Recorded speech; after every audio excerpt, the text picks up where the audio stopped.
हरि ओम. योगदास जय गणेश जोशी यांनी प्रवचनांमधून सांगितलेले कथामृत क्रमांक 40, राजाच्या मानेवरची लटकती तलवार. राजा जनक हा सार्वभौम चक्रवर्ती राजा होता. याचबरोबर तो एक सिद्धी प्राप्त झालेला सिद्ध पुरुषही होता. तो पूर्ण वैरागी साक्षात्कारी होता. राजमहाली एक राजा म्हणून तो जरी राहत होता तरीही तो धनसंपत्तीत गुंतलेला नव्हता.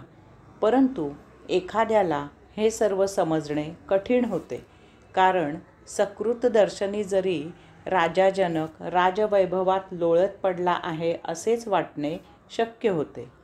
एकदा एक सिद्ध साधू जनकाला भेटायला आला.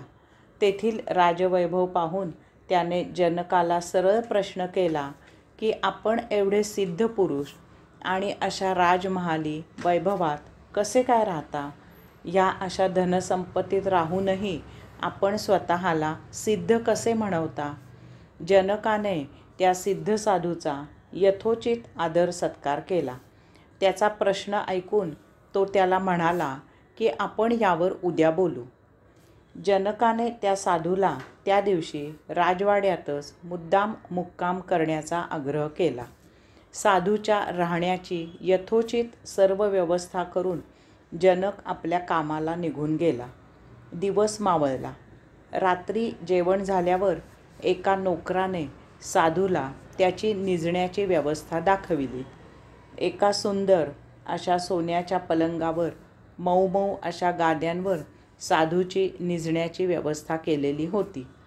तो सोन्याचा पलंग, त्यावरच्या त्या मऊ मऊ गाद्या, यामुळे तो मनातल्या मनात जनकाच्या सिद्ध पुरुष या ख्यातीची जरा चेष्टाच करू लागला. निद्रा अनावर झाल्यामुळे त्या साधूने पलंगावर अंग झोकून दिले. पलंगावर झोपल्यावर त्याचे लक्ष वरती आढ्याकडे गेले आणि किंचाळतच तो साधू पलंगावरून उडी मारून खाली उतरला. रात्रभर तो आढ्याकडे पाहून शयनगृहात येरझारा घालत होता, परंतु त्याची पलंगावर झोपायची काही हिंमत झाली नाही. प्रातःकाली राजा जनक साधूच्या दर्शनाला आला.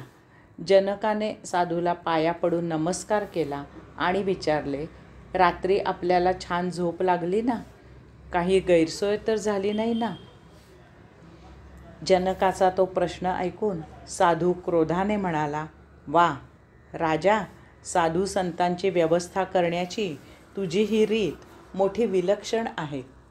मी काल रात्री एक क्षणही झोपू शकलो नाही, कारण या पलंगावर एका बारीक धाग्याने एक तळपती तलवार धार खाली करून लटकवून ठेवलेली आहे.